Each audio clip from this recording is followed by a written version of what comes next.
말씀 가운데 역사하여 주셔서 마음은 활짝 열게 하여 주시옵시고 어둠의 그늘 물러가게 하여 주시며 슬픔과 근심과 염려 떠나가게 하여 주시옵소서.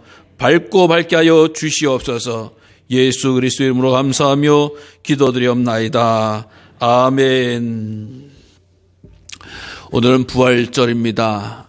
우리 부활절은 우리 전 세계인의 축제예요.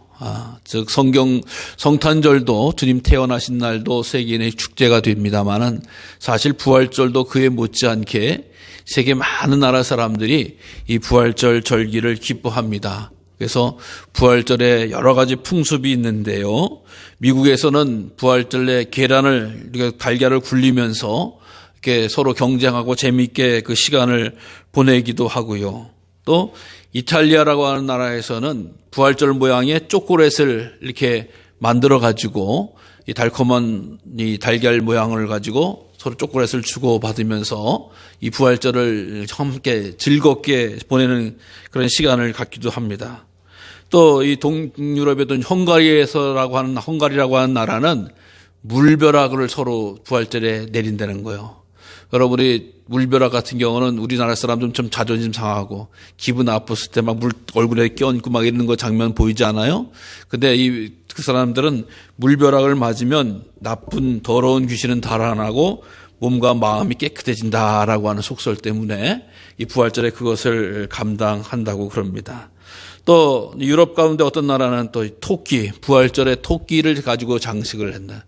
토끼가 와서 좋은 것들을 이렇게 집안 곳곳에 둔다고 해가지고 토끼가 장식을 해서 집안에 둔다라고 하는 거. 그리고 많은 사람들이 이 사실 성탄절 카드는 익숙하지만 부활절 카드도 못지않게 많은 사람들이 부활에 대한 소식을 나누는 그런 절기고, 유럽이나 또 이렇게 예수님을 믿는 또 이 가톨릭 국가에서도 이 부활절을 연휴로 휴일로 쓰는 나라가 참으로 많이 있다. 공휴일로 쓰는 나라가 많이 있다라고 하는 거예요. 그래서 우리나라에서도 그런 부활절 풍속이 뭐냐가 있냐라고 하면 우리가 뭐 부활절 40일 기도도 있고 계란 나누는 것도 있습니다만은 우리 개신교가 들어오기 전에 천주교에서는 부활절을 맞아서 뭐 했냐? 동네 잔치를 했다는 거예요. 동네 잔치를 했는데 뭘 잡았냐? 멍멍이를 잡았다는 거예요. 멍멍이를 잡아놔 놓고 또 이렇게 천주교 사람들은 술을 마시니까 술을 한 대 놓고 온 동네 사람들이 먹고 마시는 날을 부활절로 했다라고 하는 기록이 천주교사의 부활절 풍속으로 남아져 있습니다. 자, 이렇게 부활절이라고 하는 날이 참 기쁜 날, 소중한 날이고, 또 제가 기록할 때는 한때 우리 한국교회가 성장의 기초로 막 나갈 때는 부활절 새벽 예배, 연합 새벽 예배가 여의도 광장이라든가 큰 체육관이라든가 또 저희도 그 중소도시에 있을 때 보면 각 연합으로 모여서 예배 드리는 그런 집회가 많이 있었습니다. 자, 그런데 점점 부활절에 이렇게 풍속을 많이 따르다 보니까 마치 성탄절에 예수님 사라지고 산타크로스가 등장하듯이 부활절에도 예수님이 사라지고 계란만 남든지 또 무슨 뭐 토끼만 남든지 초콜릿만 남는지 이런 식의 변화가 생기기 시작했다라고 하는 거예요. 너무나 안타까운 거죠. 부활절에는 무엇보다도 주님이 우선이 되어지고 주님이 주인공이 되어지고 부활 승리하신 예수님이 경배받아야 될 줄로 믿으시기를 바랍니다. 오늘날에도 이렇게 사람들이 점점 그럴 수밖에 없는 것은 부활에 대해서 신앙이 확실치 않다라고 하는 거예요. 부활에 대해서 그럴 리가 있어? 라고 하는 거예요. 예수님이 십자가에 달려 돌아가신 것까지는 이해를 하겠는데 예수님이 십자가상에서 돌아가시고 말씀대로 부활하셨다라고 하는 것을 믿기 싫은 거야. 이해하기 받아들이기 어렵다라고 하는 거야. 그래서 예수님의 부활을 어쨌든 간에 거부해 보려고 예수님의 부활에 대해서 어쨌든 간에 이렇게 반대해 보려고 어떤 식으로 이야기했어요? 성경에 보면은 예수님 시신 훔쳐갔다고 해라라고. 로마 병정들한테 돈을 주면서 예수님의 제자들이 와서 시신을 훔쳐갔다고. 대표적인 게 시신을 훔쳐갔다는. 그러니까 아주 그건 고대로부터 써먹는 수법이다라고 하는 거예요. 그것도 안 먹히니까 어떻게 이야기를 해요? 이제 예수님께서 돌아가신 게 아니라 기절하셨다가 다시 살아난 것처럼 얘기해라고 하는 거예요. 우리가 알다시피 십자가의 죽음은 너무나 고통스러운 거예요. 골고다 언덕까지 자기가 십자가를 메고 가다가 몇 번이나 쓰러지셔가지고 구레네 시몬이 대신 짊어지고 올라가셨거든요. 올라가셔서 십자가에다가도 낼 때 그냥 겸손하게 매다는 것이 아니라 머리에 가시관 쓰고 손에는 대못을 받고 발목에 대못을 받고 마지막으로 확인하기 위해서 옆구리 밑에서 창으로 콕 찔러가지고 물과피를 다 쏟으셔 돌아가시게끔 만든 거. 그래서 세마포로 똘똘 감아가지고 예수님을 그 세로 아리마대 무덤에 넣고 거기다가 돌문을 가서 다 넣고 거기다 더구나 임봉을 해서 그릇도 모자라서 로마 병정 때 보초를 세우게 하셨단 말이에요. 그런데 예수님이 행여 살아났을 때도 절대 그럴 수가 없는 거 아니겠어요? 기절하셨다 다시 살아난다고 해서 무덤을 박차고 나와 빈 무덤이 될 수 있어요? 절대 그럴 수가 없거든요. 그런데도 불구하고 그러면 혹시 그런 거 아니야? 라고 이야기. 또 어떤 사람은 그런 이야기를 해요. 예수님 만나러 갔는데 여인들이 새벽에 갔는데 잘못된 무덤을 갔다. 딴지 무덤을 갔다는 거예요. 그래가지고 예수님 빈 무덤 보고 예수님 부활하셨다라고 이야기를 해요. 근데 성경은 그것이 아니거든요. 분명히 여인들이 그 무덤에 갔을 때 부활하신 주님을 만났어요. 대화를 했다라고 하는 거죠. 두려워하지 말라라고 만나주셨다라고 하는 거예요. 그러니까 그들이 가서 제자들에게 말하신 것도 예수님께서 말씀하셨으니까 가서 예수님의 부활에 대해서 이야기를 하라. 그래서 세상에 여러 가지 방법을 통해서 예수님의 부활에 대해서 거부해 보려고 그러고 대적해 보려고 하지만 예수님의 이 확실한 부활의 신앙이 어떻게 더 단단해졌어요. 더 단단해졌어요. 그래서 그 부활의 신앙이 점점 퍼져나가기 시작을 했다라고 하는 거예요. 오늘 이 고린도전서의 15장의 말씀은 성경에 의하면 별명이 부활장이에요. 부활장. 우리가 13장은 사랑장, 이렇게 해서 히브리 11장은 믿음장. 이 부활장, 고린도전서 15장 부활장이다. 예수님의 부활에 대해서 확실하게 이 사도 바울이 고백을 하고 알려주는 그런 말씀이거든요. 사실 부활이라고 하는 것이 전혀 뚝딱하고 생겨난 사건이 아니라 부활에 대한 신앙, 부활에 대한 믿음은 이미 구약의 다윗으로부터 이야기를 하셨던 거예요. 시편 16편에 보면 주께서 내 영혼을 수월에 버리지 아니하시며 주의 거룩한 자를 멸망시키지 않으실 것입니다. 라고 말씀해 주고 있어요. 즉 부활하신 주님에 대해서 이미 구약에서도 예언되어져 있고 다윗에 의해서 고백되어져 있다라고 하는 거예요. 그래서 그 고백과 예언의 성취가 바로 부활이다라고 하는 거예요. 여러분 예수님의 탄생도 예언되어져 있고 예수님의 나귀 타심도 예언되어져 있고 예수님의 십자가의 상도 예언되어져 있을 뿐만 아니라 예수님의 부활도 예언되어져 있다라고 하는 거예요. 그러니까 무슨 특별한 행사가 아니라고 하는 거예요. 그러니까 오늘 사도 바울이 부활하신 주님 성경대로 다시 살아나신 것이다 라고 말씀하신 거예요. 그러니까 부활의 주님의 이 사건이 세상 사람들에게는 요동치고 놀라운 사건이지만 예수님은 당연하고 마땅한 일이라고 하는 거예요. 그래서 예수님께서도 이미 그런 말씀을 하셨잖아요. 제자들에게 있을 때 내가 십자가에 달려 죽게 되지만 3일 후에 다시 살아날 거야 라고 제자들에게 말씀을 해주셨던 거예요.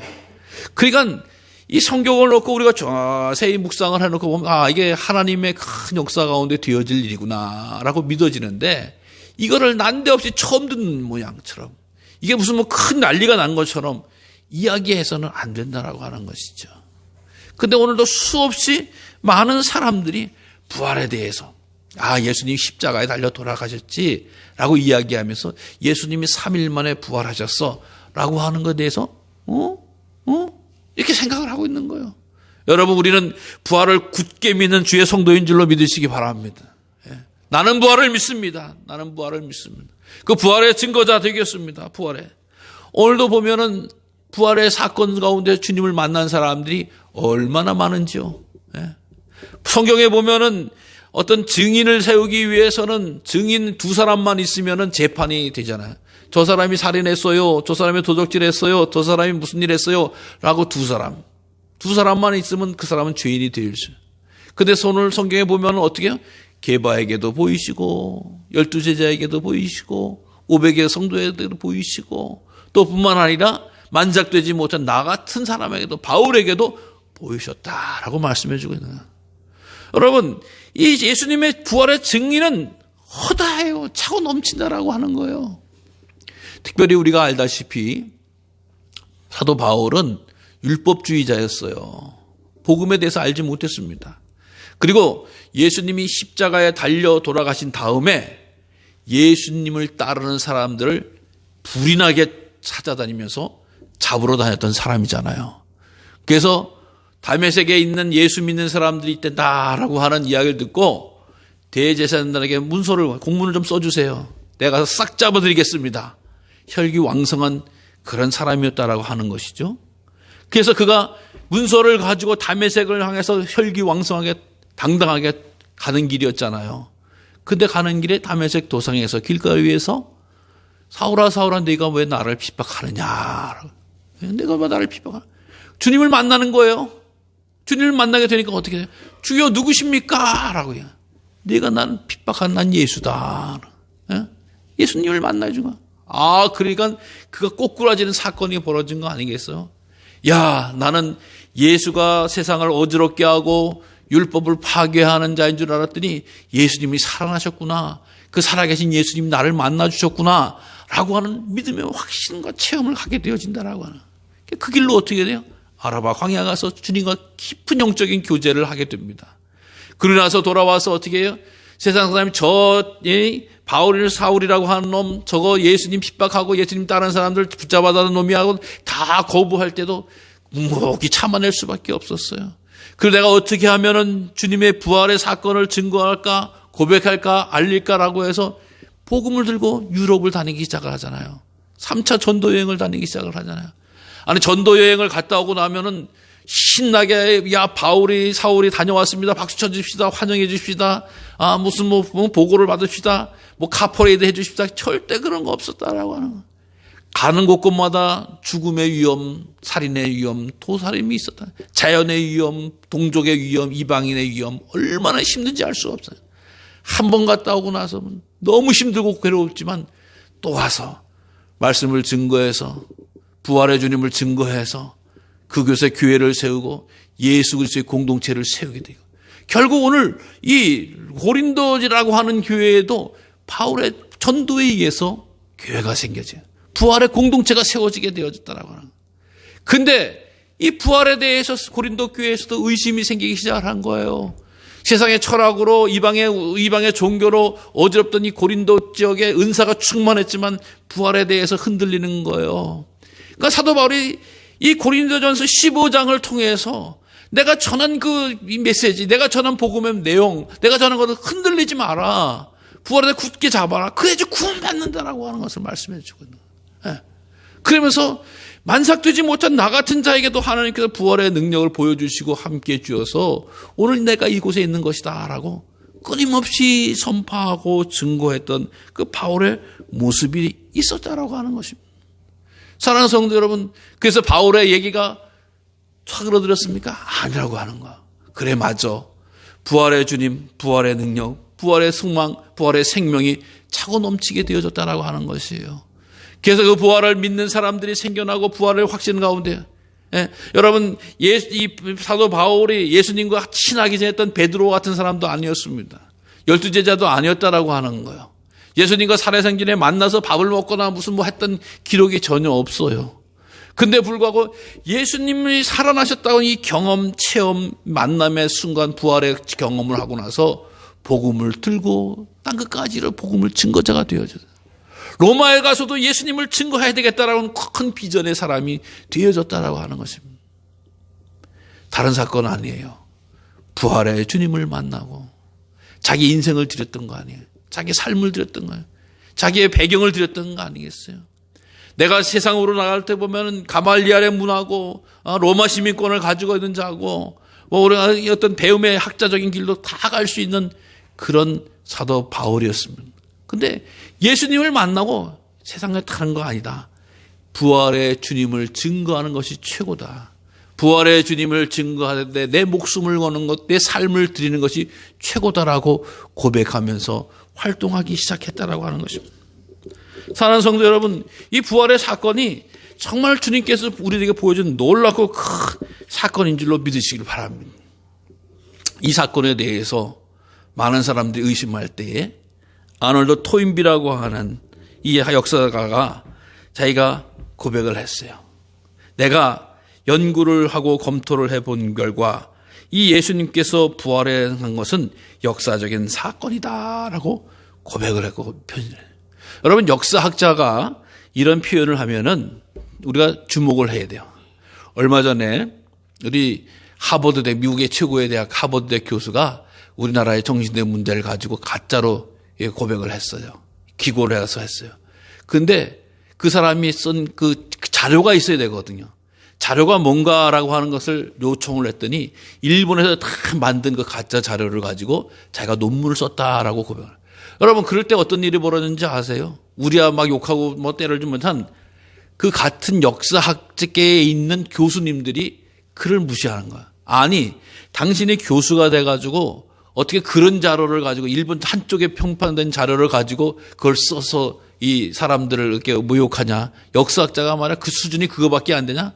물론 자기가 무슨 뭐 일본 사람이거나 자기의 어떤 뭐 다른 신념을 가지고 있는 뭐 종교인이거나 무슨 뭐 철학자는 모르는데 역사학자는 과학적이고 확실한 증거를 가지고 평가를 하고 작품을 내야지, 논문을 내야지 자기 소설 쓰듯이 쓰면 되냐? 엄청나게 모욕과 수치를 당했습니다. 여러분, 자기의 인생을 걸고 학풍의 걸 걸어도 예수님이야말로 예수님이 다시 살아났다라고 하는 것이야말로 가장 확실한 사건이고 축복이라고 하는 것을 말씀해주고 있다라고 하는 거예요. 여러분, 오늘도 우리들의 마음속에 우리들의 믿음 속에서 이 부활의 주님을 온전히 만나는, 부활의 주님을 온전히 경험하는, 부활의 주님을 온전히 고백하는 믿음의 성도님들 되시기를 바랍니다. 우리 한국 개신교의 출발도 이 부활절과 시작되어지잖아요. 1885년에 이 아펜젤로 언더우드가 이 제율포항에 들어온 날이 부활절이었다라고 하는, 4월 5일이었다라고 하는, 그날은 부활절이. 그날 팔을 디디면서 부활절기에 이 조선 땅에, 어두운 땅에 예수 그리스도의 생명과 부활의 소망을 전하게 되는구나 라고 하면서 감격해서 기도했던 그 모습을 보여주고 있다라고 하는 거야. 여러분, 그래서 우리 기독교의 소망은 바로 예수님의 부활에 있는 줄로 믿으시기 바랍니다. 예. 다른 종교 이야기를 별로 저는 하고 싶은 얘기는 없지만 다른 종교에서는 어떻게 해요? 화장해가지고 뼈 조각 하나만 나도 환장을 해요. 예? 돌 조각 같은 거 담석 하나만 나와도 환장을 한다고. 그거를 뭐 어디다가 뭐 돈 내리니 뭐 했느냐 하고서 마치 거기서 무슨 뭐 이상한 게 나오는 듯이 어떻게 보면 거짓말을 하는 거야. 아니, 사람 태우고 나면은 다 저기 뭐 화장하고 나면은 뭐 나오는 게 있기, 또 타다도 남은 거 있지. 예? 근데 그걸 가지고 거기서 무슨 뭐 영어만이 어쩌니 이게 무슨 누구의 뭐 뭐니 하면서 난리 치는 거네요. 확실히 죽은 흔적이에요. 예? 그 사람의 물론 가르침에 대해서는 배울 것이 없지 않아 있을 수 있지만은 부활에 대한 소망과 영생에 대한 구원의 가르침은 그것을 배울 수가 없다라고 하는 거야. 다른 데서는 뼈 조각 요만한 것만 하나 나와도 이게 그냥 대단하다고 이야기하는 거 아니겠어요? 근데 우리는 뼈 조각이 안 나오는 게 더 중요한 거지. 예? 살아있는 게 더 중요한 게, 살아계신 것이 더 중요한 거지. 만약에 어디서 예수님의 뼈 조각이라도 하나 주워봐요. 큰일 나는 거. 우리 기독교는 2000년 동안 나왔던 게 다 무너질 수밖에 없는 거야.